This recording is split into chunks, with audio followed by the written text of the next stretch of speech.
మనం స్టార్ట్ చేద్దాము. ప్రార్థన చేద్దాం. ప్రేమ మా పరలోకపు తండ్రి, మహాపరిశుద్ధుడైన దేవ, జీవం గల సజీవుడైన తండ్రి, ప్రభు మరి యొక్క నెలలో ఆఖరి గురువారంకై స్తుతిస్తున్నాం.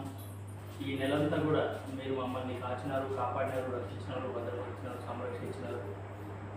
ప్రతి కీడు అపాయింట్ల నుండి మమ్మల్ని తప్పించి మరి నేను రక్షించినందుకు మీకు వెళ్ళలేని వందనాలు ప్రభు. మరి మీ యొక్క మంచితనాన్ని బట్టి, మీ యొక్క దయా, జాలి, కనికరము, దీర్ఘశాంతము, వాత్సల్యతను బట్టి హృదయపూర్వకంగా స్తుతించి ఆరాధించి కనపరుస్తాం. పరలోకపు తండ్రి, మాకిచ్చిన రక్షణకై స్తోత్రాలు. యేసుక్రీస్తు ప్రభుల వారిని ఈ లోకానికి పంపించిన ఉద్దేశంకై స్తోత్రాలు. ఆయన చేసిన త్యాగాన్ని బట్టి స్తోత్రాలు, ఆయన చిందించిన రక్తాన్ని బట్టి స్తోత్రాలు, ఆయన పొందిన గాయాలను బట్టి స్తోత్రాలు. పరలోకపు తండ్రి, మరి మీరు మాకు ఇచ్చిన ఈ యొక్క విలువైన రక్షణకై హృదయపూర్వకంగా మిమ్మల్ని స్తుతిస్తున్నాను. ప్రభువా, రక్షించుకున్న తర్వాత మరి నాయన అపోస్తలుల బోధ, సహవాసము, రొట్టె విచ్చుట, ప్రార్థన అనే ఈ యొక్క నూతన నిబంధన సంఘ దర్శనంలో మమ్మల్ని పెట్టినందుకు మీకు వెళ్ళలేని వందనాలు. పరలోకపు తండ్రి, మరి నాయన ఆత్మీయంగా ఎదగడానికి మీరు మాకు సహాయం చేస్తున్నారు. పరిశుద్ధాత్మ దేవుణ్ణి సంచకరువుగా అనుగ్రహించినందుకు మీకు వందనాలు.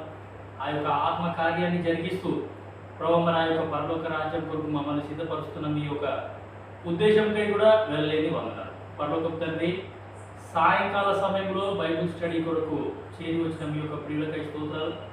ఇప్పుడు పాటలు పాడుతున్నాం, కొంత వాక్య ధ్యానం చేస్తున్నాం. దయచేసి మాకు సహాయం చేయండి. క్రమం తప్పకుండా మరి నేను ఎవరైతే బైబిల్ స్టడీకి అటెండ్ అవుతున్నారో వాళ్ళందరిని బట్టి కూడా స్తుతిస్తున్నాం. మరి నాయన వచ్చిన మీ ప్రియులకై కూడా స్తోత్రాలు.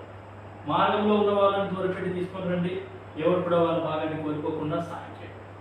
పరలోకపు తండ్రి, ఈ కొడుకని మా కొరకు దీవెనకరంగా, ఆశీర్వదకరంగా చేస్తారని నమ్మి స్తుతిస్తున్నాం.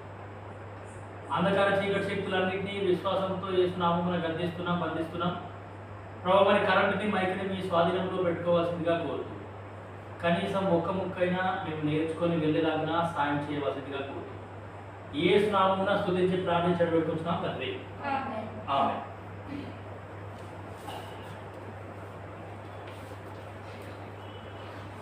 సాంగ్స్ తెచ్చుకున్నారా? అందులో మూడో పాట.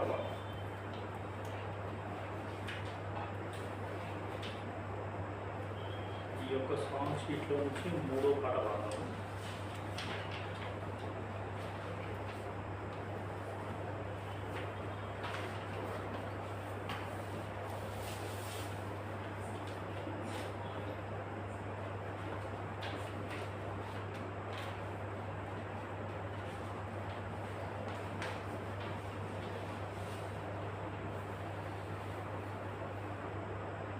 నే వెళ్ళు త్రోవలో నాకు తోడయ్యుండి నన్ను నడిపించుచున్న నా యేసు ప్రభువా, నిన్ను నే వెంబడింతును నా యేసు ప్రభు, నిన్ను నే వెంబడింతును. నే వెళ్ళు త్రోవలో నాకు తోడయ్యుండి నన్ను నడిపించుచున్న నా యేసు ప్రభువా, నిన్ను నే వెంబడింతును నా యేసు ప్రభు, నిన్ను నే వెంబడింతును. నాకు ముందు వెళ్ళితివి కలువరి సిలువకు, నా కొరకు మరణించి తిరిగి లేచితివి. నాకు ముందు వెళ్ళితివి కలువరి సిలువకు, నా కొరకు మరణించి తిరిగి లేచితివి. నన్ను నీతిగా తీర్చాని రక్తమిచ్చితివి, నన్ను నీతిగా తీర్చాని రక్తమిచ్చితివి.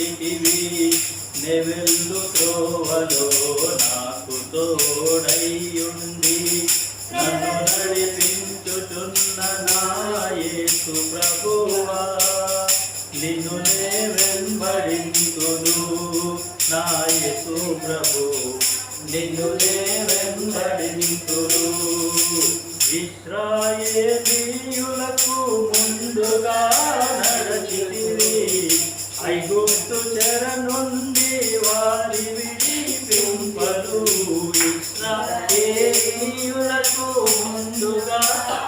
మరచితివి ఐగుప్తు చెర నుండి వారి విడిపింపను పగటి మేఘ స్తంభమై రాత్రి అగ్ని స్తంభమై పగటి మేఘ స్తంభమై రాత్రి అగ్ని స్తంభమై నెవెల్లు త్రోవలో నాకు తోడైయుండి నన్ను నడిపించుచున్న నా యేసు ప్రభువా నిన్ను నే వెంబడింతును నా యేసు ప్రభు నిన్ను నే వెంబడింతును మాకు ముందు నడచుతూ ధైర్యమిచ్చుచుంటివి విలువను ఎడబాయనని అభయమిచ్చుచుంటివి మాకు ముందు నడచుతూ ధైర్యమిచ్చుచుంటివి విలువను ఎడబాయనని అభయమిచ్చుచుంటివి విజయమిచ్చుచుంటివి శత్రువుపైన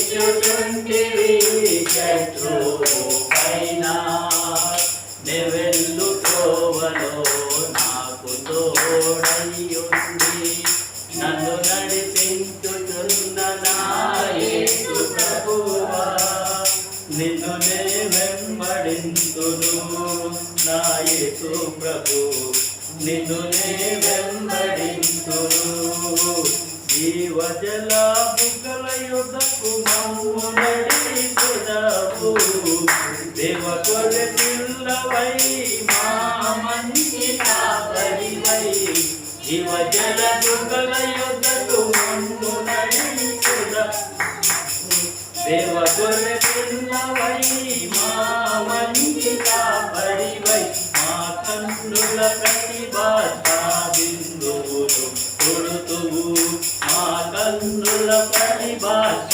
బిందువులు కొడుతువు నెవెల్లు త్రోవలో నాకు తోడైయుండి నన్ను నడిపించుచున్న నా యేసు ప్రభువా నిన్ను నే వెంబడింతును నా యేసు ప్రభు నిన్ను నే వెంబడింతును మాకు ముందుగా నీవు తండ్రి యొద్దకెళ్ళితివి నీవుండు స్థలములో మేముండునటులా మాకు ముందుగా నీవు తండ్రి యొద్దకెళ్ళితివి నీవుండు స్థలములో మేముండునటులా మాకు స్థలము సిద్ధపరచి తిరిగిరా ఉంటివి మాకు స్థలము సిద్ధపరచి తిరిగిరా ఉంటివి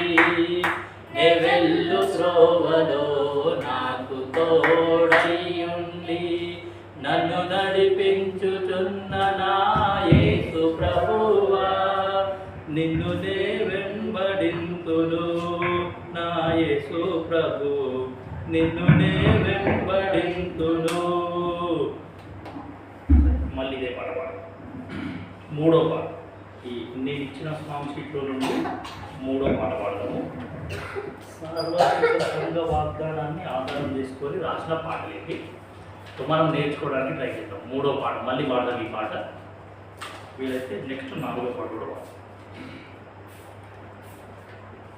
నెవెల్లు త్రోవలో నాకు తోడైయుండి నన్ను నడిపించుచున్న నా యేసు ప్రభువా నిన్ను నే వెంబడింతును నా యేసు ప్రభు నిన్ను నే వెంబడింతును నెవెల్లు త్రోవలో నాకు తోడైయుండి నన్ను నడిపించుచున్న నా యేసు ప్రభువా నిన్ను నే వెంబడింతును నా యేసు ప్రభు నిన్ను నే వెంబడింతును నాకు ముందు వెళ్ళితివి కలువరి సిలువకు నా కొరకు మరణించి తిరిగి లేచితివి నాకు ముందు వెళ్ళితివి కలువరి సిలువకు నా కొరకు మరణించి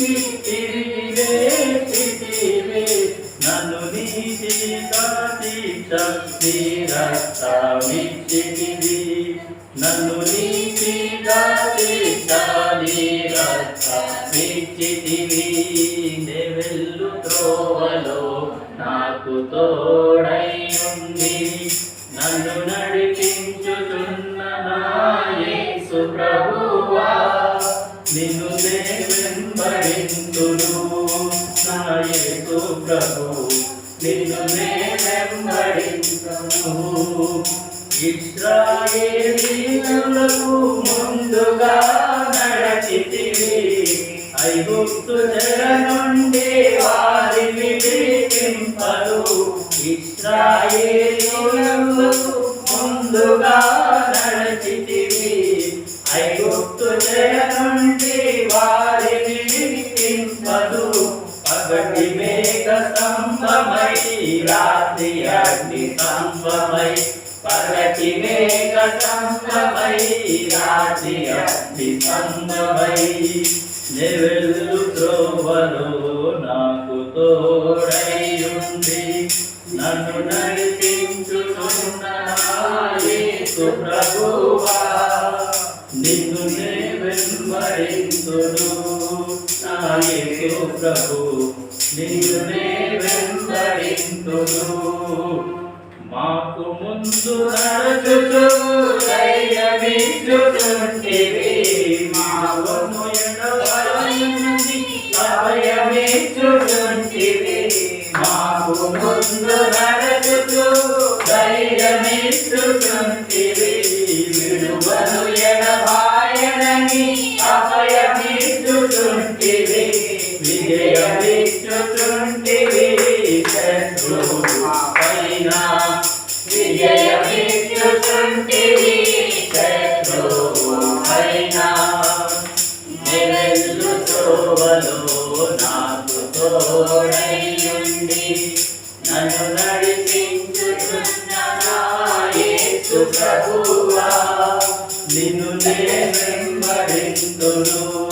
నా యేసు ప్రభు, నిన్ను నే వెంబడింతును. జీవజలాలకు మందమని పెదవు, శివజలవై మామని కాపరివై, జీవజలములకు మమ్ము నడిపెదవు. దేవగొర్రె పిల్లవై మామని కాపరివై, మా కన్నుల ప్రతిభాష బిందువులు తుడుతుము. మా కన్నుల ప్రతిభాష బిందువులు తుడుతుము. నే వెళ్ళు త్రోవలో నాకు తోడై ఉండి, నన్ను నడిపించుచున్న నా యేసు ప్రభువా, నిన్ను నే వెంబడింతును. నా యేసు ప్రభు, నిన్ను నే వెంబడింతును. మాకు ముందుగా నీవు తండ్రి యొద్దకెళ్ళితివి, నీ ముందు స్థలములో మేముందు నడులా. మాకు ముందుగా నీవు తండ్రి యొద్దకెళ్ళితివి, నీ ముందు స్థలములో మేముందు నడులా.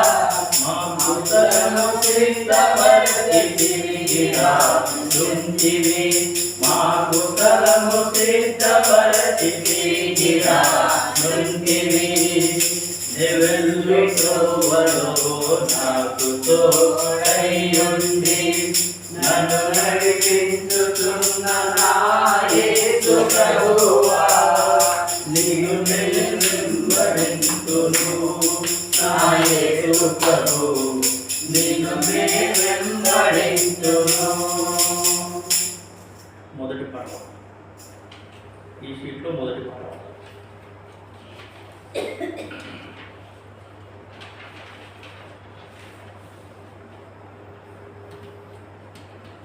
భయపడకు జడియకు ఓ క్రీస్తు సంగమా, నీ ముందర నడుచువాడు యెహోవా దేవుడు. భయపడకు జడియకు ఓ క్రీస్తు సంగమా, నీ ముందర నడుచువాడు యెహోవా దేవుడు. జడియాకు విలువ పెట్టి కొనిన నన్ను విడువడు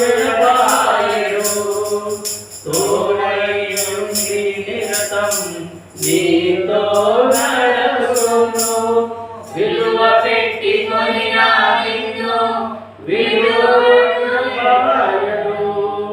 తోడై ఉండి నిరతం నీతో నడుచును శోధన శ్రమలలో కష్ట నష్టములలో కరములు వదలక కలసి నడచును శోధన శ్రమలలో కష్ట నష్టములలో కరములు వదలక కలసి నడచును భయపడకు జడియాకు ఓ క్రీస్తు సంగమా నీ ముందర నడుచువాడు యెహోవా దేవుడు భయపడకు జడియాకు మేఘ స్తంభమయ్యుండును ఏడాది మార్గమందు అగ్ని స్తంభమయ్యుండును అంధకార మార్గమందు మేఘ స్తంభమయ్యుండును ఏడాది మార్గమందు అగ్ని స్తంభమయ్యుండును అంధకార మార్గమందు ఫలము నుండి మన్నానిచ్చి బండ నుండి నీరమిచ్చి అనుదినము పోషించుచు కాలాలకు చేర్చును ఫలము నుండి మన్నానిచ్చి బండ నుండి నీరమిచ్చి అనుదినము పోషించుచు కాలాలకు చేర్చును భయపడకు జడియాకు ఓ క్రీస్తు సంగమా నీ ముందర నడచువాడు యెహోవా దేవుడు భయపడకు జడియాకు ఎత్తైన గోడలున్నా లోతైన పునాదులున్నా యెరికో గోడలను కూలదోసెను ఎత్తైన గోడలున్నా లోతైన పునాదులున్నా యెరికో గోడలను కూలదోసెను నీ ముందర అడ్డులనెల్లా తొలగించి వేసి సమమగు మార్గమందు నడువా దేవుడు నీ ముందర అడ్డులనెల్లా తొలగించి వేసి సమమగు మార్గమందు నడువా దేవుడు భయపడకు జడియాకు ఓ క్రీస్తు సంగమా నీ ముందర నడుచువాడు యెహోవా దేవుడు భయపడకు జడియాకు భీకర తుఫానులు భీతిల్లా చేసినను ఉప్పొంగు అలలు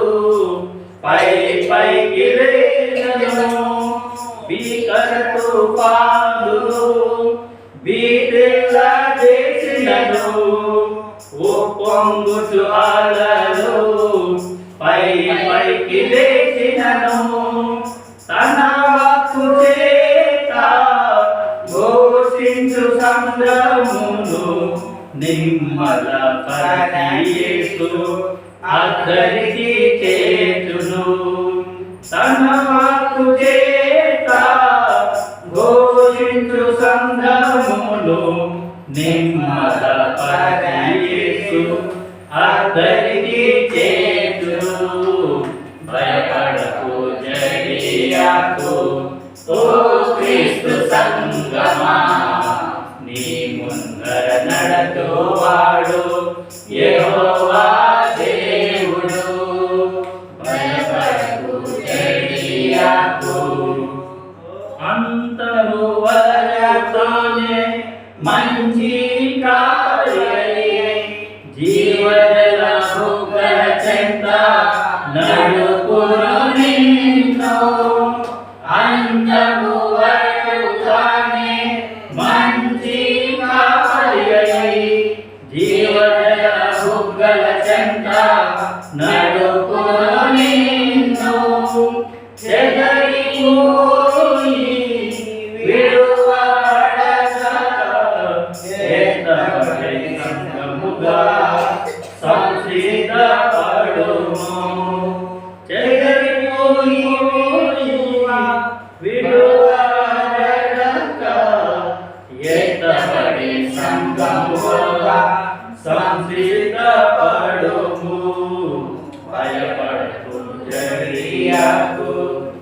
నీ ముందర నడుచువాడు యెహోవా దేవుడు, భయపడకు జడియకు ఓ క్రీస్తు సంగమా. నీ ముందర నడుచువాడు యెహోవా దేవుడు, భయపడకు జడియకు. సార్వత్రిక సంఘ వాగ్దాన పాటలే పాడుతున్నారు. మోటో కార్డు మీద ఉన్న 3వ వచనం. నీవు నడచు మార్గమంతటిలో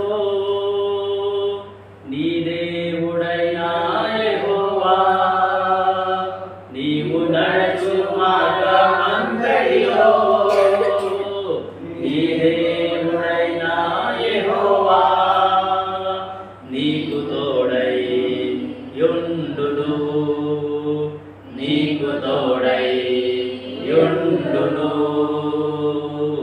నీ ముందర నడుచువాడు యెహోవా, నీ ముందర నడుచువాడు యెహోవా. గొర్రె పిల్ల జీవజలమూల బుగ్గల యొద్దకు వారిని నడిపించును. గొర్రె పిల్ల జీవజలమూల బుగ్గల యొద్దకు వారిని నడిపించును.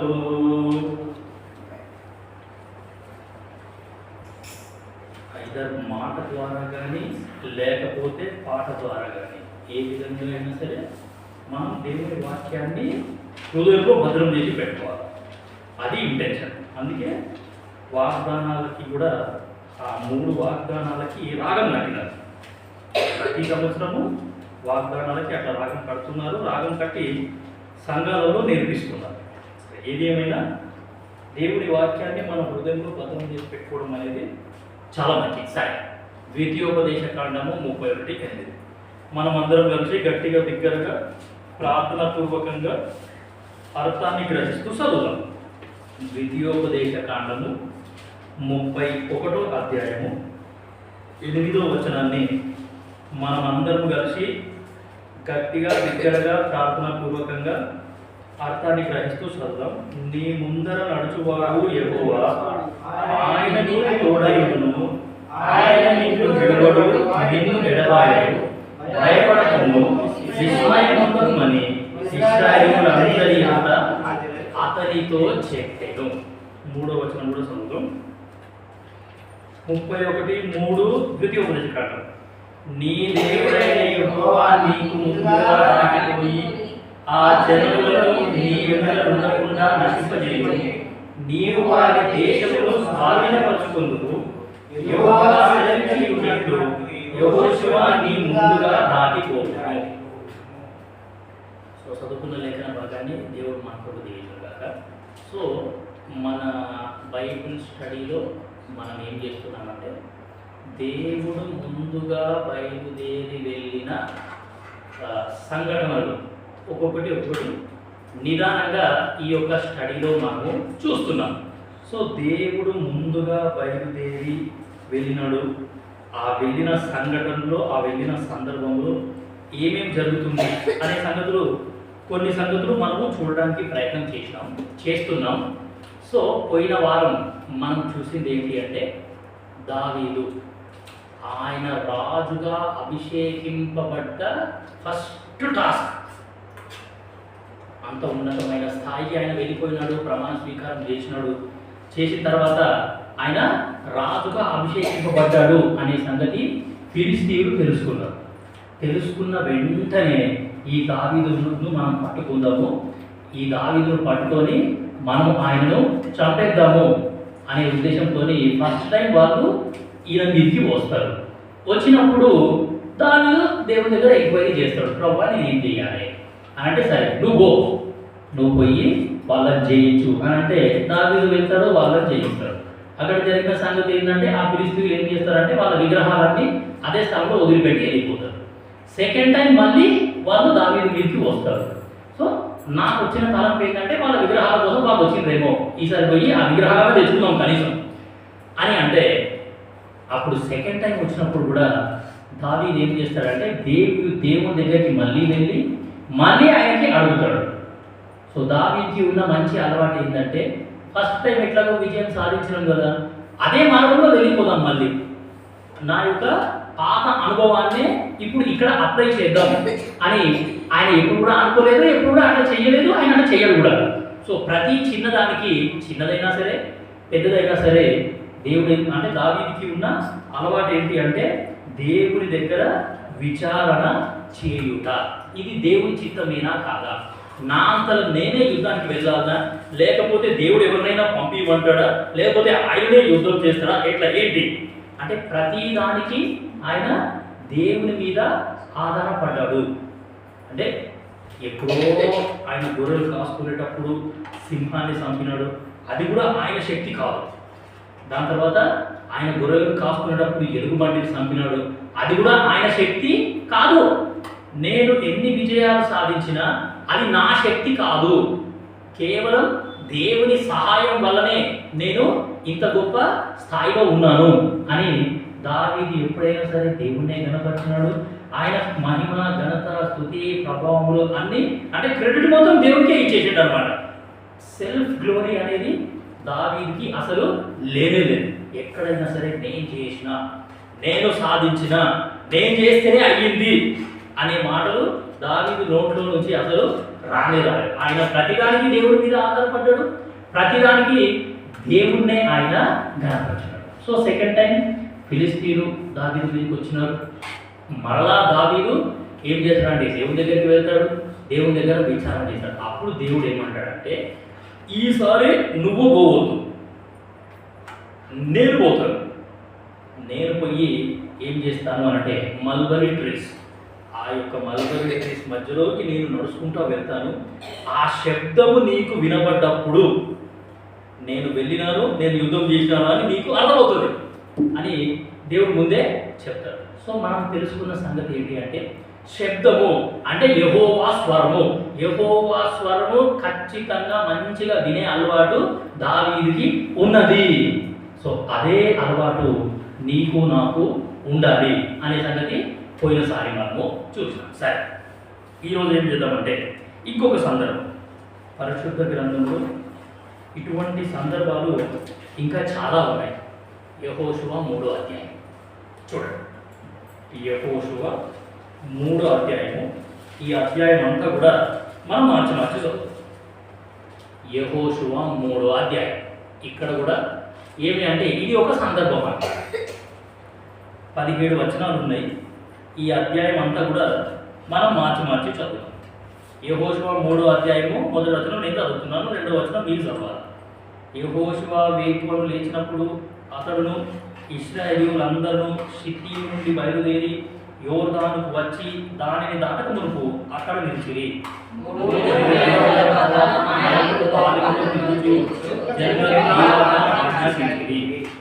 మీరు మీ దేవుడైన యెహోవా నిబంధన మందసమును యాజకులైన లేవీయులు మోసుకొని పోవుట చూసినప్పుడు మీరున్న స్థలంలో నుండి బయలుదేరి దాని వెంబడి వెళ్ళవలెను. మీరు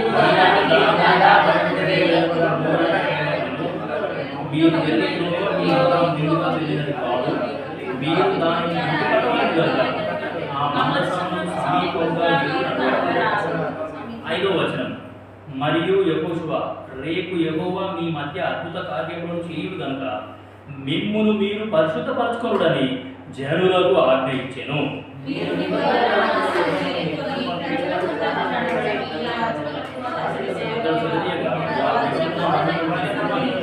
ప్రజల ముందర నడిచి. 7వ వచనం, అప్పుడు యెహోవా యెహోషువతో ఇట్లానే, నేను మోషేకు తోడయుండినట్లు నీకును తోడయుందునని ఇశ్రాయేలులందరూ ఎరుగునట్లు నేడు వారి కన్నుల ఎదుట నిన్ను గొప్ప చేయ మొదలు పెట్టెదను.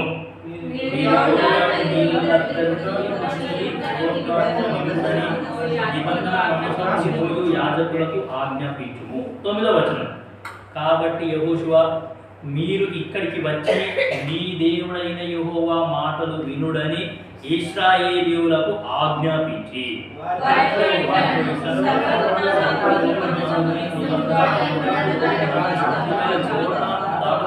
కనుక జీవము గల దేవుడు మీ మధ్య ఉన్నాడని ఆయన నిశ్చయముగా మీ ఎదుట నుండి కనానీయులను, హిత్తీయులను, హివ్వీయులను, పెరిజీయులను, గెర్గాషీయులను, అమోరీయులను, యెబూసీయులను వెళ్ళగొట్టుననియు దీని వలన మీరు తెలుసుకుందరు.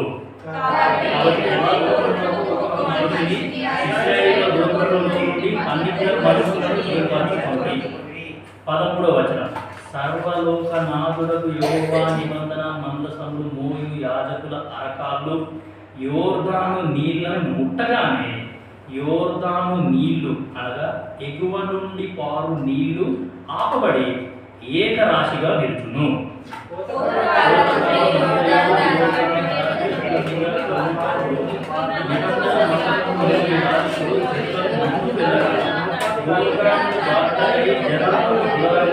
బయలుదేరి 15వ వచనం, అప్పుడు ఆ మందసమును మోయువారు యోర్దానులో దిగిన తరువాత మందసమును మోయు యాజకుల కాళ్ళు నీటి అంచున మునగగానే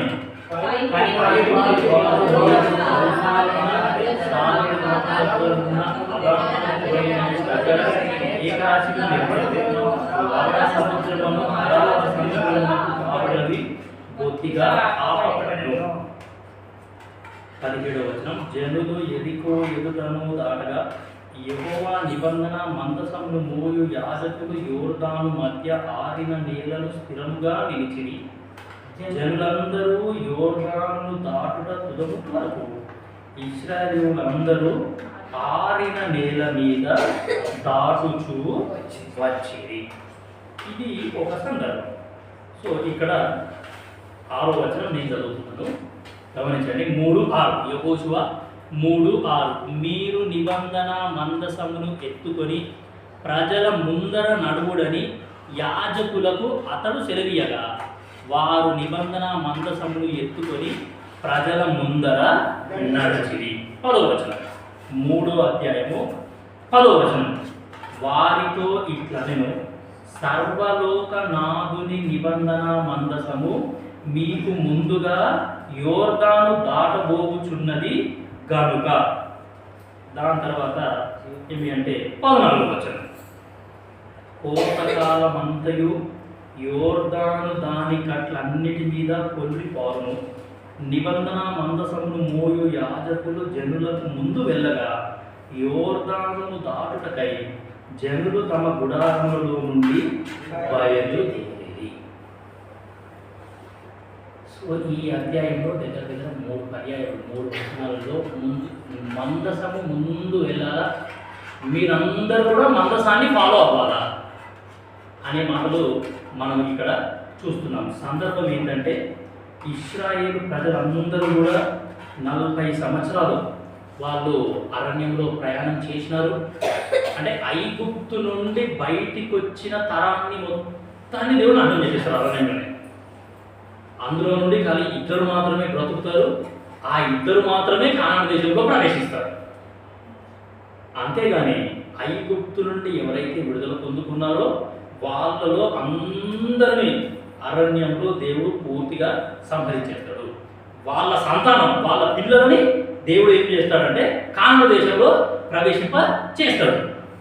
సో కాబట్టి ఆ ఐగుప్తులో నుండి విడుదల పొందుకున్న వ్యక్తులలో 2 మాత్రమే, అంటే యెహోషువ అండ్ కాలేబ్, వీళ్ళిద్దరూ తప్ప అందరూ కూడా అరణ్యంలోనే వాళ్ళు నాశనం అయిపోయినారు. సరే, ఇప్పుడు ఇక్కడ 3వ అధ్యాయము 1వ వచనం మనం చదివితే షిత్తీము అనే ప్లేస్కు వాళ్ళు వచ్చినారు. ఆ షిత్తీము అనేది వాళ్ళ లాస్ట్ పాయింట్, వాళ్ళ జర్నీకి లాస్ట్ పాయింట్ 40 సంవత్సరాలు వాళ్ళు అరణ్యంలో తిరిగి తిరిగి తిరిగి తిరిగి తిరిగి తిరిగి లాస్ట్ పాయింట్ ఏంటి అంటే షిత్తీము అనే పాయింట్కి వస్తారు. షిత్తీము అంటే దేవుని మందిరము అని అర్థం. తెలుసా షిత్తీము అంటే ఏంటి? దేవుని మందిరము. సో కానాను దేశము అంటే వాగ్దాన దేశము, మనకి పరలోక రాజ్యము అని అర్థం. ఏమో మనకు దేవుడు వాగ్దానం చేసిన దేశం ఏంటి? పరలోక రాజ్యం. కుమారుని యందు విశ్వాసం ఉంచు ప్రతివాడు నశింపక నిత్య జీవం. నిత్య జీవం అనేది యేసుక్రీస్తు ప్రభువు వారు మనకి వాగ్దానం చేసినాడు. అది మన వాగ్దాన దేశం. సో ఇప్పుడు వీళ్ళంతా కూడా లాస్ట్ పాయింట్ అంటే షిత్తీము అనే పాయింట్కి వచ్చినారు. ఆ షిత్తీము నుండి ఆ యొక్క వాగ్దాన దేశానికి వాళ్ళు వెళ్ళాలా. సో నువ్వు నేను కూడా మనకు వాగ్దాన దేశం ఏంటి అంటే పరలోక రాజ్యం. నేను పరలోక రాజ్యానికి వెళ్ళాలి అంటే షిత్తీము అనుభవంలో నువ్వు నేను ఉండాలి.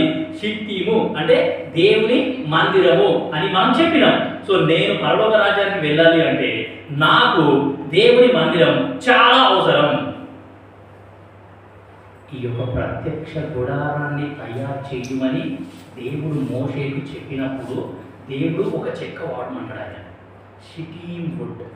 షిటీమ్ wood, take thy self shittim wood. ఆ యొక్క షిత్తీము అనే చెక్కని తీసుకొని వచ్చి ఆ ప్రత్యక్ష గుడారం యొక్క పిల్లర్స్ స్తంభములని నువ్వు నిల్వబెట్టు. షిత్తీము అంటే షిటీమ్ వుడ్, ఆ యొక్క షిత్తీము అనే చెక్కతోనే నువ్వు తయారు చేయాలా అని దేవుడు అంటాడు.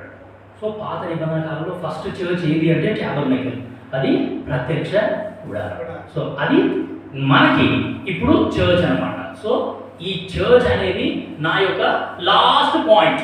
నన్ను పరలోక రాజ్యానికి తీసుకొని వెళ్ళే ప్లేస్ ఏంటి అని అంటే చర్చ్.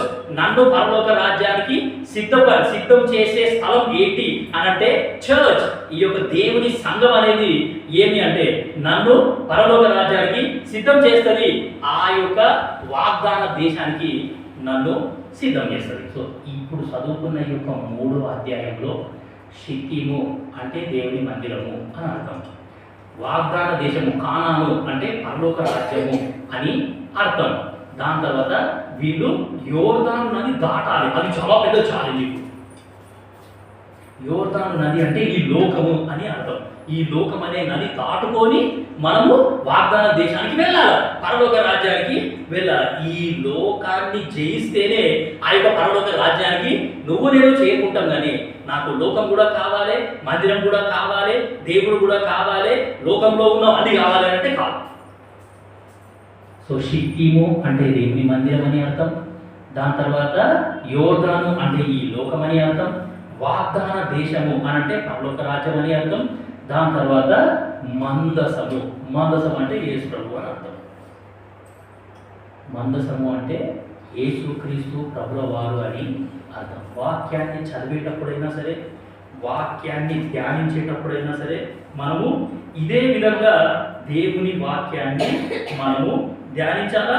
అండ్ దేవుని వాక్యాన్ని ఇదే విధంగా మనము అర్థం చేసుకోవాలి. ప్రకటన 11వ అధ్యాయము 19వ వచనం. ప్రకటన 11వ అధ్యాయము 19వ వచనం. మంచి మాట ఉంది. అంటే మందసము అంటే యేసు ప్రభు అనే మాట మీకు అర్థం అవడానికి ఆ వచనం చూపిస్తున్నాం. దేవుని ఆలయం తెరవబడగా, దేవుని ఆలయము తెరవబడగా దేవుని నిబంధన మందసము, దేవుని నిబంధన మందసము ఆయన ఆలయంలో కనబడింది. ఆయన ఆలయంలో కనబడింది. మందసం అంటే యేసు ప్రభు అండి. ఇప్పుడు అపోస్తలుడైన యోహానుకు ఎవరు కనబడ్డారంట? దేవుని ఆలయం తెరవబడగానే సాక్షాత్తు యేసుక్రీస్తు ప్రభుల వారే కనబడ్డారు. మందసం అంటే యేసు ప్రభు అని అర్థం. సో ఇక్కడ వీళ్ళు అంటే మనందరికీ అంటే తెలిస్తే ఓకే. పాత నిబంధన కాలంలో యేసుక్రీస్తు ప్రభుల వారి యొక్క షాడో మనకు కనిపిస్తుంది, నీడ అనేది మనకు కనిపిస్తుంది. నూతన నిబంధనకు వచ్చేసరికి ఆయన నిజ స్వరూపం మనకు కనిపిస్తుంది. సో పాత నిబంధన కాలంలో యేసు ప్రభు వాళ్ళ మధ్యలోనే ఉన్నాడు. సో కాబట్టి ఇప్పుడు ఈ సందర్భంలో యేసు ప్రభు ఎక్కడ ఉన్నాడు అంటే ఆ మందసం అంటే యేసు ప్రభు. ఆ యొక్క మందసాన్ని ముందు పెట్టాలా. ఇక్కడ దేవుడు వాళ్ళకు ఖచ్చితమైన ఆజ్ఞ ఇచ్చినాడు. లేవీయులు ఉన్నారు. ఆ యొక్క మందసము అంటే యేసు ప్రభు అన్నాం. సో దేవుని యొక్క ఈ లేవీయుల పరిచర్య ఏంటి అంటే ఆ మందసాన్ని తాకితే లేవీయులే తాకాలి, ఆ మందసాన్ని ప్యాక్ చేస్తే లేవీయులే ప్యాక్ చేయాలి. ఆ మందసం దగ్గర పరిచర్య కేవలం లేవీయులది. లేవీయులు తప్ప వేరే వాళ్ళు ఎవ్వరు కూడా ఆ మందసాన్ని ముట్టుకోకూడదు. అండ్ ఇంకోటి, ఆ యొక్క మందసాన్ని నువ్వు ఎక్కడికైనా తీసుకొని పో, భుజాల మీదనే తీసుకొని పోవాలి. నడుచుకుంటా భుజాల మీదనే తీసుకొని పోవాలి. ఇది దేవుడు వాళ్ళకి ఇచ్చిన ఆజ్ఞ. కొన్ని సందర్భాలలో మనం వాక్యంలో ఏం చదువుతామంటే మందసాన్ని ఎడ్ల బండి మీద తీసుకొని వచ్చిండ్రు అని మనం చదువుతాం. దాని తర్వాత దావీదు దగ్గర ఉజ్జా అనే ఒక వ్యక్తి ఉన్నాడు. ఆ యొక్క ఎడ్ల బండికి కాలు జారి మందసం అనేది పడిపోతూ ఉంటే ఈ ఉజ్జా పోయి దాన్ని టచ్ చేసినాడు. ఫస్ట్ వాళ్ళు చేసిన తప్పు ఏంటి అంటే మందసాన్ని ఎడ్ల బండి మీద అసలు తీసుకురావద్దు.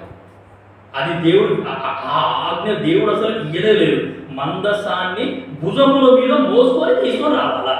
వాళ్ళు చేసిన ఫస్ట్ తప్పు ఏంటంటే ఎడ్ల బండి మీద పెట్టినారు, పంపించేసినారు, తోకపోయినారు. దాని తర్వాత మందసాన్ని ముట్టే అధికారం ఎవరికి ఉంది అంటే కేవలం లేవీయులకు మాత్రమే ఉన్నది. సో ఆత్మీయంగా నీకు నాకు లేవి అనే పేరుకు అర్థం ఏంటి అంటే హత్తుకొనుట అని. క్లీన్. ఎవరైతే యేసుక్రీస్తు ప్రభుల వారిని హత్తుకొని జీవిస్తారో అలాంటి వాళ్ళు మాత్రమే దేవుని యొక్క సంఘాన్ని మోస్తారు, దేవుని యొక్క పనిని మోస్తారు, దేవుని యొక్క పరిచర్యని మోస్తారు. ఈ యొక్క పరిచర్య భారాన్ని వాళ్ళ భుజంలో మీద దేవుడు పెడతాడు. దాన్ని మొయ్యడం కూడా వాళ్ళ వల్లనే అవుతుంది, వేరే వాళ్ళ వల్ల ఎవరి వల్ల కాదు. సో కాబట్టి ఎవరు దేవుని పరిచర్య చెయ్యాలా, ఎవరు అర్హులు అని అంటే యేసుక్రీస్తు ప్రభుల వారిని హత్తుకొని జీవించే వాళ్ళు మాత్రమే. సరేనా? సో అట్లా ఈ లేవీయులకి దేవుడు ఆ పని అప్పగించినాడు.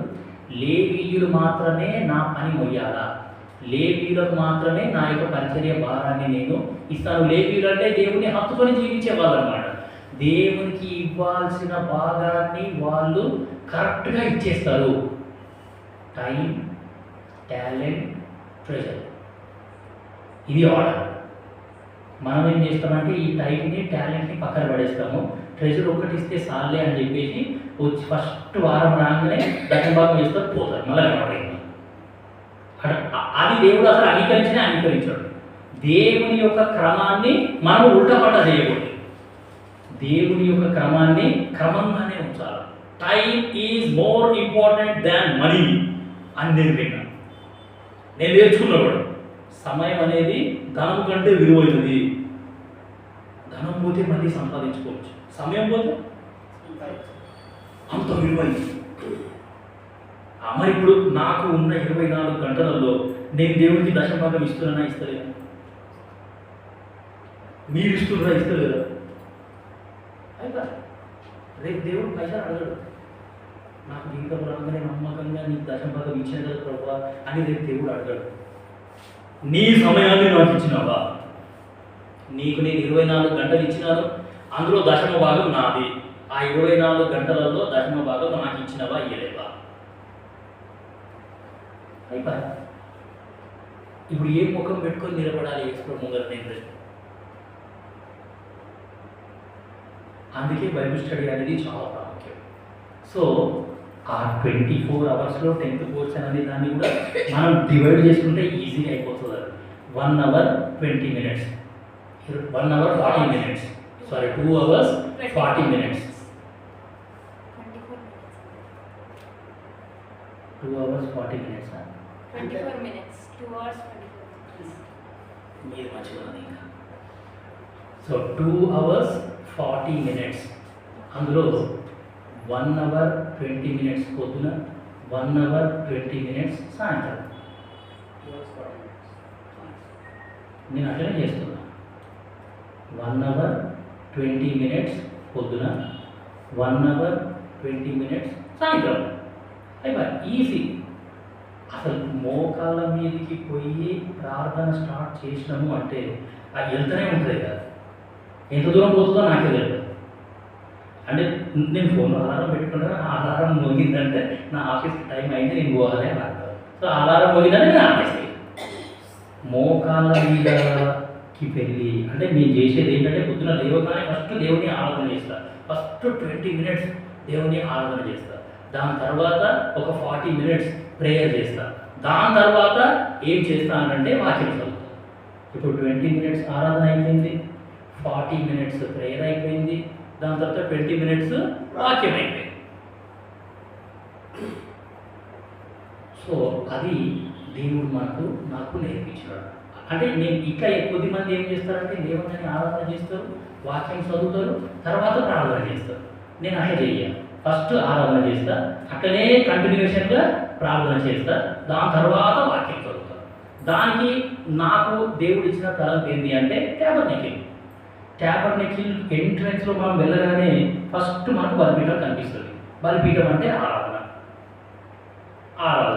దాని తర్వాత ఆ హోలీ ప్లేస్, పరిశుద్ధ స్థలానికి వెళ్ళగానే అక్కడ ఏంటి అనంటే ఈ యొక్క ధూపం, ప్రార్థన. Very good. సో దాని తర్వాత మోస్ట్ హోలీ ప్లేస్, అతి పరిశుద్ధ స్థలానికి వెళ్ళేసరికి ఆ యొక్క 2 కెరూబుల నడుమలో నుండి యేసుక్రీస్తు ప్రభువు వారు మాట్లాడుతారు. దేవుని స్వరం మనము వింటాం, దేవుని వాక్యం. సో అదే దేవుడు నాకు నేర్పించినాడు, నేను అట్లా చేస్తున్నాను.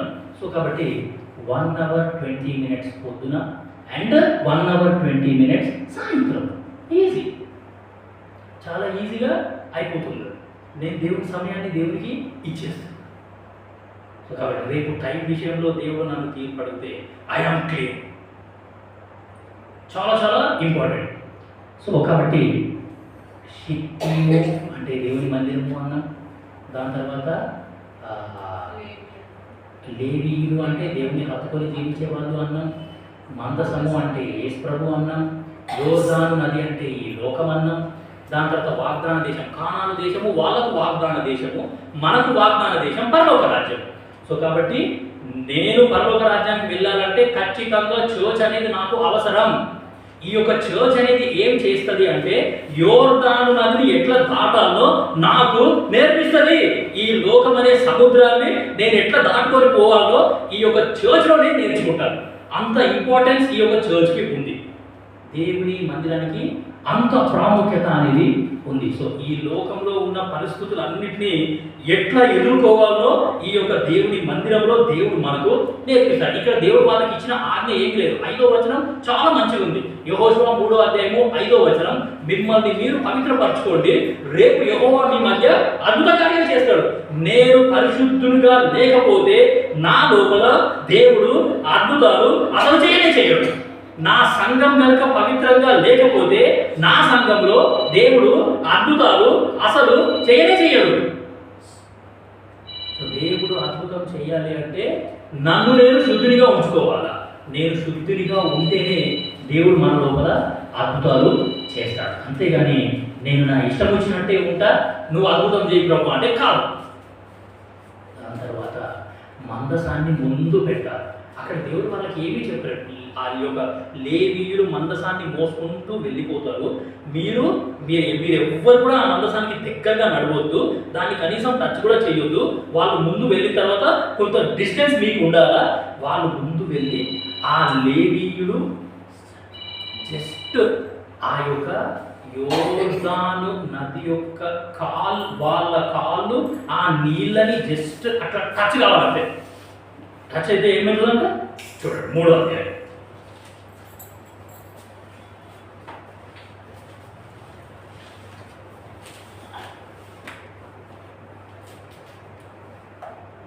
13వ వచనం, 3వ అధ్యాయము 13వ వచనం. సర్వలోకనాథుడగు యెహోవా నిబంధన మందసములు మోయు యాజకుల అరకాళ్ళు యోర్దాను నీళ్లను ముట్టగానే యోర్దాను నీళ్లు అనగా ఎగువ నుండి పారు నీళ్లు ఆపబడి ఏకరాశిగా నిలుచును.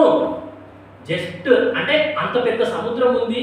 ఆ సముద్రంకి మేము ఎట్లా పోవాలి, మేము దాంట్లో ఎట్లా నడవాలి, ఆ తోవ అవుతుందా కాదా, నిజంగానే దారి అవుతుందా కాదా అని వాళ్ళు ఏమాత్రం కూడా డౌట్ చెందకుండా దేవుని యొక్క మాటను నమ్మి వాళ్ళు ముందు వెళ్ళిపోతున్నారు అంతే. మీరు జస్ట్ వెళ్ళండి, ఆ లేవీయుల యొక్క కాళ్ళు ఆ నీళ్లకు తాకితే మీ దారి వచ్చేస్తుంది. ఆ ఎగువ నుండి పారు నీళ్ళు, ఆ పై నుండి నీళ్లు పారుతూ ఉంటే అక్కడనే ఆగిపోతాయి అవి. ఆ నీళ్లు మళ్ళీ ముందరికి రానే రావచ్చు. ఆ పై నుండి వచ్చే నీళ్లు ఇట్లా ఆగిపోతే ఇక్కడ నుండి ఇక్కడ కిందికి వెళ్ళే నీళ్ళని అక్కడ వెళ్ళిపోతాయి. మధ్యలో మీకు దారి అనేది అవుతుంది. ఆ యొక్క దారిలో నుండి నడుచుకుంటూ మీరు వెళ్ళిపోవడమే. 114వ కీర్తన మొదటి 3 వచనాలు చూడండి ఎంత మంచిగా ఉందో. భక్తుడు ఇదే మాట గుర్తు చేస్తున్నాడు. మనం దేవుడు మనం ముందుగా నడిస్తే ఎటువంటి అద్భుతాలు దేవుడు చేస్తాడు అని అంటే 114వ కీర్తన మొదటి 3 వచనాలు. ఐగుప్తులో నుండి ఇశ్రాయేలు అన్య భాష గల జనులలో నుండి యాకోబు బయలువెళ్ళినప్పుడు యూదా ఆయనకు పరిశుద్ధ స్థలమాయను, ఇశ్రాయేలు ఆయనకు రాజ్యమాయను. సముద్రము దానిని చూచి పారిపోయెను. సముద్రము అంటే ఎర్ర సముద్రము అని అర్థం. ఫస్ట్ ఎర్ర సముద్రం దేవుడు ఏం చేసినాడంటే ఆ యొక్క ఎర్ర సముద్రాన్ని పారిపోయిందంటే ఎర్ర సముద్రం. యోర్దాను నది వెనుకకు మళ్ళీ నది వెనుకకు మళ్ళీందండి. సో యోర్దాను నది అంటే ఈ యొక్క లోకంలో నేను ఫేస్ చేసే ప్రాబ్లమ్స్, లేకపోతే ఈ లోకంలో నేను ఎదుర్కొనే సమస్యలు ఏవైనా సరే, నేను కనుక నా దేవుణ్ణి ముందు పెడితే ఆ యొక్క సమస్యలు నా దగ్గరికి రావడం కాదు, ఆ దేవుణ్ణి చూసి అవి వెనక్కి వెళ్ళిపోతాయి. అది దేవుని వాగ్దానం. ఆ యోర్దాను నది యొక్క నీళ్లు వెనకాలకు వెళ్ళిపోయినాయంట. కొండలు పొట్టేళ్ల వలెను, పుట్టలు గొర్రె పిల్లల వలెను గంతులు వేసెను. సముద్రమా నీవు పారిపోవుటకు నీకేమి తటస్థించినది? యోర్దాను నీవు వెనుకకు మల్లుటకు నీకేమి తటస్థించినది? సో కాబట్టి ఎంత అద్భుతమైన దేవుడు అనంటే ఆ యొక్క యోర్దాను నది యొక్క నీళ్ళని వెనక్కి పంపించేసిండట. సో కాబట్టి ప్రియమైన దేవుని బిడ్డలారా, దేవుడు మనకి ముందుగా నడుస్తూ ఉంటే, లేకపోతే ఒక సంఘాన్ని దేవుడు ముందు ఉండి నడిపిస్తున్నాడు, ఫలానా సంఘస్థులు చాలా డివోషనల్గా ఉన్నారు, వాళ్ళు చాలా స్పిరిచువల్గా ఉన్నారు, వాళ్ళు అందరూ ఐక్యంగా ఉంటారు, అందరిది ఒకే మాట ఉంటుంది, వాళ్ళ ముందు దేవుడు ఉన్నాడు, వాళ్ళ ప్రవర్తన చూస్తే మాకు అర్థమవుతుంది, వాళ్ళ సంఘంలో దేవుడు అద్భుతాలు చేస్తున్నాడు, వాళ్ళు చాలా పవిత్రంగా ఉన్నారు, వాళ్ళ సాక్ష్యాన్ని వాళ్ళు కాపాడుకుంటున్నారు అని అంటే ఎంత సంతోషం అండి. దేవుడు చూసి చాలా సంతోషిస్తాడు. అటువంటి సంఘాన్ని దేవుడు ఏం చేస్తాడంటే ఇంకా వృద్ధిలోకి తీసుకొని వస్తాడు. సో కాబట్టి మందసము ముందు నడవాలా, దాని తర్వాత ఏమి అంటే మనమందరము ఆ యొక్క మందసాన్ని ఫాలో అవ్వాలి. అక్కడ వాళ్ళకి దారి లేదంట, దారి తెలియదు. యెహోషువ 3వ అధ్యాయంలో చూడండి, మీరు వెళ్ళిన మార్గము ఇంతకు ముందుగా వెళ్ళినది కాదు అనే మాట వచ్చింది. యెహోషువ 3వ అధ్యాయం 4వ వచనం, మీకును దానికిని దాదాపు 2000 కొల మూరల ఎడముండవలెను. మీరు వెళ్ళు త్రోవ మీరింతకు ముందుగా వెళ్ళినది కాదు, మీరు దానిని గుర్తుపట్టవలెను కనుక ఆ మందసమునకు సమీపముగా మీరు నడవరాదు. సో మీరు వెళ్ళే తోవ మీరు ఇంతకు ముందు వెళ్ళిన తోవ కానే కాదు అసలు. సో మందసాన్ని ముందు పంపించేసేయండి, మీరు గుర్తుపట్టాలి, ఆ తోవ మీరు గుర్తుపట్టాలి. కాబట్టి ఆ బహుశా దేవుని యొక్క అడుగులు అక్కడ కనబడ్డాయేమో, లేకపోతే దేవుడు తోవ చేసినాడేమో, ఆ యొక్క దేవుని యొక్క అడుగు పెట్టుకుంటూ వీళ్ళు ఏం చేయాలంటే ఆ యొక్క యోర్దాను నదిని దాటాలి. సో ఈ లోకం అనే సముద్రాన్ని దాటడం చాలా డిఫికల్ట్ టాస్క్. అది అంత ఈజీ కానే కాదు అసలు. ఈ లోక సముద్రాన్ని దాటడం అనేది చాలా డిఫికల్ట్ టాస్క్. అసలు కొద్ది మందికి అయితే యేసు ప్రభువును నమ్ముకున్నాము అని మన బంధువులకు తెలిసిందంటే ఇంకా ఆ రోజు నుండి బంధువులంతా సొంతోళ్ళంతా మనల్ని శత్రువులుగా చూస్తారు. ఆ రోజు నుండి వాళ్ళు ఇక ఫోన్లు చేస్తారు, మాట్లాడతారు, ఇది చేస్తారు, అది చేస్తారు. మనకు ఏమైనా చిన్న అనారోగ్యత వచ్చిందంటే గతం నువ్వు యేసు ప్రభువును నమ్ముకున్నావు కాబట్టి ఇట్లా అయితే వదిలిపెట్టేసి వదిలిపెట్టు, మందిరానికి కూడా పని చేయి, వాక్యం చదువులు పని చేయి, ఆరాధన చేసులు పని చేయి, ప్రార్థన పని చేయి, ఏ ప్రభు నమ్ముకుంటేనే ఇవన్నీ వస్తాయి. అందుకే మేము వస్తాయి వాళ్ళకు, మేము చూడలేమో అనుభవించలేము. కాబట్టి ప్రియమైన దేవుని బిడ్డలారా, ఈ లోకాన్ని జయించడం అనేది చాలా డిఫికల్ట్ టాస్క్ అని. అయినా సరే నేను కనుక నా దేవుణ్ణి ముందు పెడితే, మందసాన్ని ఫాలో అయితే, ఆ యొక్క మందస యేసు క్రీస్తు ప్రభుల వారే ఏం చేస్తారు అని అంటే మనల్ని ముందుకు నడిపించేవాడిగా ఇక్కడ ఉన్నాడు. చూడు 9, 3వ అధ్యాయము 9వ వచనం. కాబట్టి యెహోషువ మీరు ఇక్కడికి వచ్చి మీ దేవుడైన యెహోవా మాట వినుడని ఇశ్రాయేలుకు ఆజ్ఞాపించి, మీ దేవుడైన యెహోవా మాటలు వినుడి. మీ దేవుడైన యెహోవా మాటలు మనము వినాలి. మన దేవుడైన యెహోవా మాటలు వింటేనే, ఆయన చెప్పినట్టు చేస్తేనే నేను ముంగల్కి వెళ్ళడానికి ఆస్కారం ఉంటుంది. కానీ లేకపోతే నాకు చాలా కష్టం. 125వ కీర్తన ఆఖరి వచనం చూడండి. 125వ కీర్తన ఆఖరి వచనం చూడండి. తమ వంకర త్రోవలకు తొలగిపోవు వారిని పాపము చేయు వారితో కూడా యెహోవా కొనిపోవు. ఏముందట? ఇశ్రాయేలు మీద సమాధానం ఉంటుంది. సరే, తమ వంకర త్రోవలకు తొలగిపోవు వారిని దేవుడు ఏం చేస్తాడంటే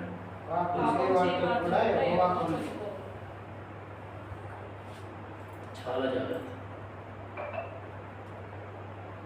చాలా జాగ్రత్తగా ఉండాలి. తమ వంకర త్రోవలకు తొలగిపోవు వారిని పాపము చేయు వారితో కూడా యెహోవా కొనిపోవును. అంటే యేసు ప్రభు నమ్ముకున్న తర్వాత నాకు ఇంకా చాలా కష్టంగా ఉన్నది, ఈ మార్గం చాలా ఎక్కువగా ఉన్నది, నా వల్ల అయితలేదు, దీనిలోనే బాధపడితే మంచిగున్నది ఇంకా అని అనుకొని మన పాత జీవితానికి మనం కనుక వెళ్ళిపోయామనుకో, ఇంకా దేవుని తీర్పు ఎట్లుంటుంది అంటే పాపం చేయు వారితో సమానం అన్నమాట ఆ వ్యక్తి. ఇంకా వాడు పాపం చేయు వారితోనే సమానం, పాపం చేయు వారితోనే దేవుడు కొనిపోతాడు.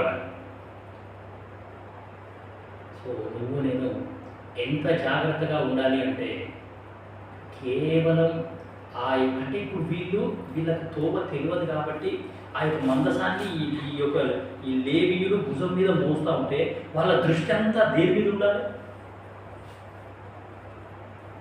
ఏమా వాళ్ళ దృష్టి అంతా ఆ యొక్క మందసం మీదనే ఉండాలి. వాళ్ళకి తోవ తెలియదు. Unblessed until our eyes are on Jesus, we cannot move forward. మన యొక్క నేత్రాలు, మన యొక్క దృష్టి దేవుని మీద ఉంటేనే కానీ మనము ముందుకి కొనసాగలేము. ఈ యొక్క యోర్దాను నది దాటురా అని అంటే నా దృష్టి అంతా దేవుని మీదనే ఉండాలా? ఆ యొక్క దేవుడు ఎట్లా నడిపిస్తూ ఉంటే అట్లా నేను నడుచుకుంటా వెళ్ళిపోవాలి. బైబిల్లో దేవుని మార్గాల నుండి తొలగిపోయిన వాళ్ళు చాలా మంది ఉన్నారు.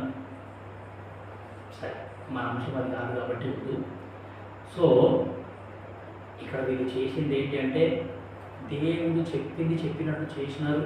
అక్కడ యెహోషువ కూడా చాలా మంచి పని చేసినాడు. ఆ యొక్క యెహోషువ పని ఏందో యెహోషువ చేసినాడు. దాని తర్వాత లేవీయుల పని ఏందో లేవీయులు చేసినారు. విశ్వాసుల పని విశ్వాసులు అనేటువంటి వాళ్ళు చేసినారు. లేవీయులు ఎత్తుకొని వెళ్ళినారు. వాళ్ళ కాళ్ళు జస్ట్ ఆ యొక్క నీళ్లకు తాకినాయి. తాకగానే ఆ నీళ్లు ఆపబడి వాళ్ళ కళ్ళ ముందరనే త్రోవ అయ్యేసరికి ఆ చూసే వాళ్ళందరికీ కూడా అద్భుతం, మార్గం అయిపోయింది. ఆ లేవీయులందరూ కూడా కరెక్ట్ ఆ యోర్దాను యొక్క మధ్యలోకి వెళ్తారు. యోర్దాను యొక్క మధ్యలోకి వాళ్ళు వెళ్తారు. వాళ్ళు యోర్దాను యొక్క మధ్యలోకి వెళ్ళిన తర్వాత ఈ ప్రజలందరూ కూడా దాటుతారు అన్నమాట. అదే రోడ్డు మీద దాటి వాళ్ళు ఎక్కడికి వెళ్తారు అని అంటే అందరూ వెళ్ళిపోతారు. అందరూ వెళ్ళిపోయి అందరూ దాటిపోయిన తర్వాత ఈ యొక్క వాళ్ళు దాటేటప్పుడు కానీ ఆ యొక్క మందసాన్ని వాళ్ళు ముట్టలేదు. వాళ్ళు దాటేటప్పుడు బహుశా లేవీయులను కూడా వాళ్ళు ముట్టలేదేమో. సో కాబట్టి 17వ వచనం, జనులు ఎరికో ఎదుటను దాటగా యెహోవా నిబంధన మందసమును మోయు యాజకులు యోర్దాను మధ్య ఆరిన నేలను స్థిరముగా నిలిచిది. యోర్దాను నది మధ్యలో ఈ యొక్క మందసాన్ని మోస్తున్న యాజకులు అందరూ నిలబడ్డారు. కరెక్ట్ నది మధ్యలో ఉన్నారు. ప్రజలందరూ కూడా దాటండి అనేసరికి అందరూ కూడా దాటి అవతలికి వెళ్ళిపోయినారు. వాళ్ళు అందరూ దాటుడు అయిపోయిన తర్వాత దేవుని మందసం అనేది లాస్ట్కి అక్కడికి చేరుకుంటుంది. సో కాబట్టి దేవుడు మనకి తోవ చూపించేవాడు. సో ఆయన మనకు ముందుగా వెళ్ళి ఆయన ఏమి అంటే మెట్టగా ఉన్న స్థలాలను సరళం చేసిన తర్వాత ఈ దేవుడు ఏం చేస్తాడంటే ఆ యొక్క సరళమైన మార్గాన్న నిన్ను నన్ను ఆయన నడిపిస్తాడు అనే సంగతి మనకి ఇక్కడ అర్థమవుతుంది. సో ఆరిన నేల మధ్యలో ఉన్నారు. అందరూ అవతల సైడ్ వెళ్ళిపోయిన తర్వాత ఈ యొక్క మందసం కూడా అవతల సైడు వస్తుంది. జనులందరూ యోర్దాను దాటుట తుడముట్టు వరకు ఇశ్రాయేలీయులందరూ ఆరిన నేల మీద దాటుచు వచ్చిరి. కాబట్టి ఈ యొక్క లోకమనే సముద్రాన్ని దాటే మార్గం దేవుడు నీకు నాకు నేర్పించినాడు. ఆయన ఇంకా అనుదినము నేర్పిస్తూనే ఉంటాడు. సో కాబట్టి ఈ దేవుణ్ణి ముందు పెట్టుట ద్వారా అది సముద్రమైనా సరే, కొండలైనా సరే, గుట్టలైనా సరే, లేకపోతే లోయలైనా సరే, ఇంకా ఏవైనా సరే, అవన్నీ ఏవి కూడా మన దగ్గరికి రావు. వాటన్నిటిని దేవుడు వెనుకకు మళ్ళీ చేస్తాడు అనే సంగతి మనకి ఇక్కడ అర్థమవుతుంది. సో కాబట్టి వీళ్ళందరూ చేసిన మంచి పని ఏంటి అంటే ఆ యొక్క దేవుని మాటలు విన్నారు. దృష్టి అంతా దేవుని మీదనే పెట్టినారు. దేవుని మార్గాలు తెలుసుకున్నారు. దేవుని క్రమం తెలుసుకున్నారు. ఆ యొక్క క్రమంలోనే ఉన్నారు. ఆ యొక్క మార్గంలోనే వీళ్ళు ఉన్నారు. కానీ ఏ ఒక్కరు కూడా అక్కడ వాళ్ళు అటు ఇటు అవ్వరు. సో కాబట్టి వాగ్దాన దేశంలో వీళ్ళంతా కూడా ప్రవేశించినారు. నీకు నాకు వాగ్దాన దేశం అంటే పరలోక రాజ్యం. ఆ యొక్క పరలోక రాజ్యాన్ని ప్రవేశించాలంటే ఈ దేవుడే మనకు ఏమి అంటే మార్గదర్శి, ఈ దేవుడే మనకు దారి చూపించేవాడు అనే సంగతి మనకి ఇక్కడ అర్థమవుతుంది. సో కాబట్టి ప్రియమైన దేవుని బిడ్డ, షిత్తీము అనే అనుభవం నుండి వీళ్ళు ఏం చేసినారంటే యోర్దాను నది దాటి వాగ్దాన దేశంలోకి వాళ్ళు ప్రవేశించారు. షిత్తీము అంటే దేవుని మందిరం అని మనం అన్నాం. సో దేవుని మందిరం అనేది ఈ లోకమనే నదిని, లోకమనే సముద్రాన్ని ఎట్లా దాటాలో మనకు నేర్పించే స్థలము. సో ఈ లోకమనే సముద్రాన్ని దాటాలా, లేకపోతే శ్రమలను దాటాలా, ఇరుకు పరిస్థితులను దాటాలా, వీటన్నిటిని జయించాలా, ఎట్లా జయించాలో మనం నేర్చుకునే స్థలం ఈ యొక్క దేవుని. ఇంత అద్భుతమైన స్థలంలో నువ్వు నేను ఉన్నందుకు నిజంగా మనము చాలా ధన్యవాదాలు. సరే, వచ్చే వారం దేవుని చిత్తం అయితే వేరే సందర్భం చూద్దాం. ఇంకా బైబిల్లో చాలా సందర్భాలు ఉన్నాయి. పాత నిబంధనలు ఉన్నాయి, నూతన నిబంధనలు ఉన్నాయి. సో నిదానంగా ఒక్కొక్క సందర్భాన్ని మనం ధ్యానించడానికి ప్రయత్నం చేస్తాం. మోకరించండి, ప్రార్థించండి. దేవుడి వాక్యం దీవించండి.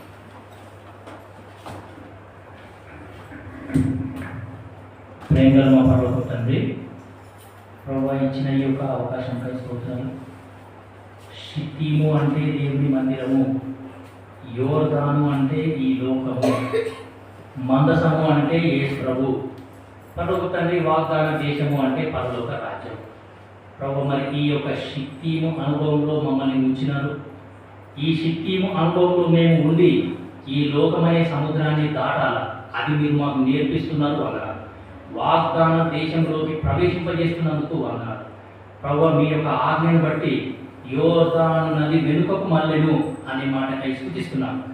పరలోక తండ్రి, కొండలు పారిపోయినాయి, గుట్టలు పారిపోయినాయి. ప్రభు ఇటువంటి భయంకరమైన పరిస్థితులన్నిటి నుండి మమ్మల్ని మీరు తప్పిస్తున్నందుకు, విజయవంతులుగా మమ్మల్ని నడిపిస్తున్నందుకు మిమ్మల్ని స్తుతిస్తున్నాను. సంఘాన్ని బట్టి స్తోత్రాలు, సంఘంలో జరుగుతున్న పరిచయాన్ని బట్టి స్తోత్రాలు. పరలోక తండ్రి, బైబిల్ స్టడీకి వచ్చిన మీ ప్రియ స్తోత్రాలు, వాళ్ళ అక్కర్లు మీరు తీర్చండి. ప్రభు మరి వాళ్ళ భవిష్యత్తును మీ హస్తాలలో పెడుతున్నాం. కుటుంబంలో ఉన్న సమస్యల్ని పరిష్కరించండి. ప్రభు మరి మందిరాన్ని విడవకుండా, మందిరాన్ని హత్తుకొని జీవించేలాగా సహాయం చేస్తూ రావాల్సిందిగా కోరుతూ, వెళ్తున్నాను మీ దీవెన ఆశీర్వాదాలతో పంపవలసిందిగా కోరుతూ, యేసు నామమున స్తుతించి ప్రార్థించి అడిగిస్తున్నాం తండ్రి. ఆమేన్. ఆమేన్. మన తండ్రి అయిన దేవుని ప్రేమ, యేసుక్రీస్తు ప్రభువారి యొక్క కృప, పరిశుద్ధాత్మ యొక్క సహవాసం ఇప్పుడు ఎల్లప్పుడూ సదాకాలం మనతో ఉండి నడిపించును గాక. Amen. Amen. Praise the lord.